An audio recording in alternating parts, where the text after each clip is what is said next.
He came every night, just for coffee. At least, that's what it looked like to everyone else. To the casual observer, he was just another late-night customer, tall, well-dressed, polite, always taking the same corner seat by the window. But there was something about him that stood out. His eyes carried a weight, a quiet sadness, as if he was looking for something he couldn't quite name. And to her, the young woman working the evening shift, he was simply the coffee guy. She didn't know his name, and he never offered it. The coffee shop was her safe place. She'd been working there for nearly a year, saving up to pay for her younger brother's college fees. Every night, she'd brew drinks, clean tables, and serve pastries, smiling through her exhaustion. When he came in, always around the same time, she noticed how his gaze would linger not on the menu, but on the people, watching, listening, as if searching for a piece of himself in their conversations. He'd order the same thing, a simple black coffee. No sugar, no cream. He'd sit for an hour, sometimes two, sipping slowly, looking out at the rain-slicked streets. She assumed he liked the quiet, the way the shop seemed to be a little cocoon from the busy city outside. They spoke occasionally, polite exchanges about the weather, or about how late the night was running. She never imagined there was more to his story. What she didn't know was that he wasn't just lonely, he was one of the wealthiest men in the city. A CEO, a millionaire, a single father. His days were filled with meetings, negotiations, decisions that affected hundreds of employees. But his nights were empty.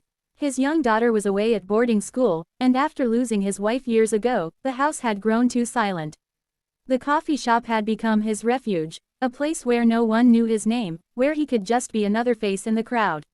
One night, it was quieter than usual. The rain outside was steady, a soft rhythm against the glass. She was wiping down the counter when she noticed him staring at the empty seat across from him, his coffee untouched. Something in his expression made her pause.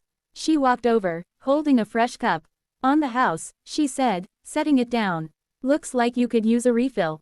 He looked up, startled, then smiled faintly. "Thank you. I suppose I was just lost in thought."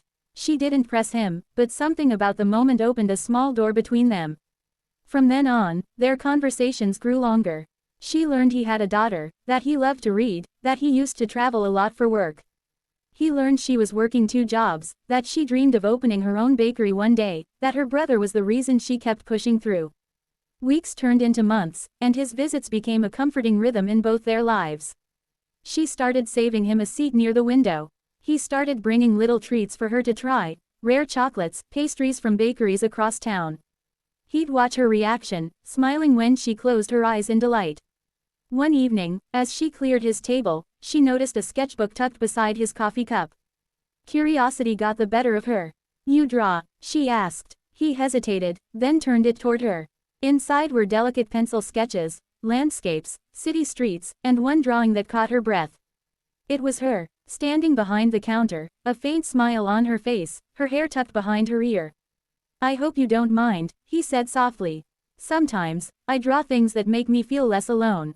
Her heart warmed. In that moment, she saw past the expensive suit and quiet demeanor.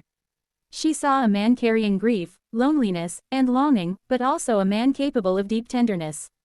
Still, she didn't know the truth about his identity. That came one winter night, when a group of men in business attire walked into the cafe, clearly surprised to see him. They greeted him with a respect that felt unusual. One of them addressed him as Mr.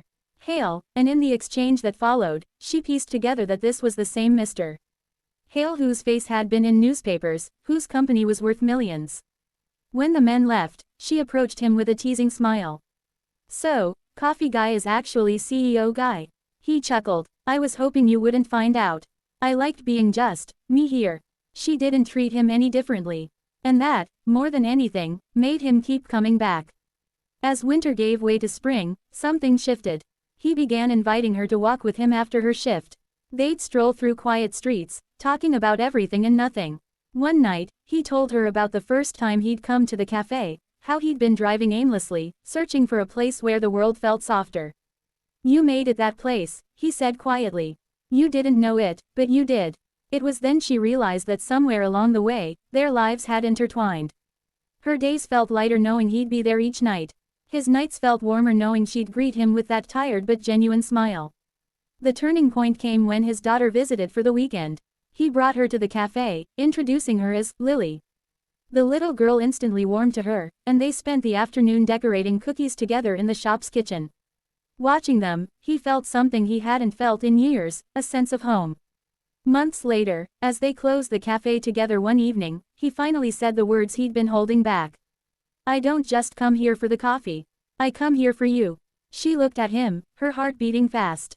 "I know." And just like that, two lonely people, one who thought he had everything, and one who thought she had nothing, found that what they really needed was each other. This story isn't about wealth or status. It's about how kindness, small gestures, and genuine human connection can change lives.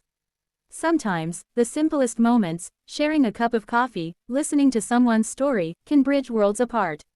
And sometimes, without even realizing it, you become someone's reason to keep coming back. Hashtag emotional stories, hashtag touching stories, hashtag heartwarming stories, hashtag soul-stirring stories, hashtag love story, hashtag lonely CEO, hashtag single dad, hashtag coffee shop love, hashtag fictional story, hashtag storytime, hashtag inspirational stories, hashtag romantic stories, hashtag hope and love, hashtag human connection, hashtag soul healing, hashtag storytelling. If you want, I can also make this more dialogue-driven and cinematic, so it feels like watching a movie scene by scene, which would boost YouTube audience retention. Would you like me to do that next?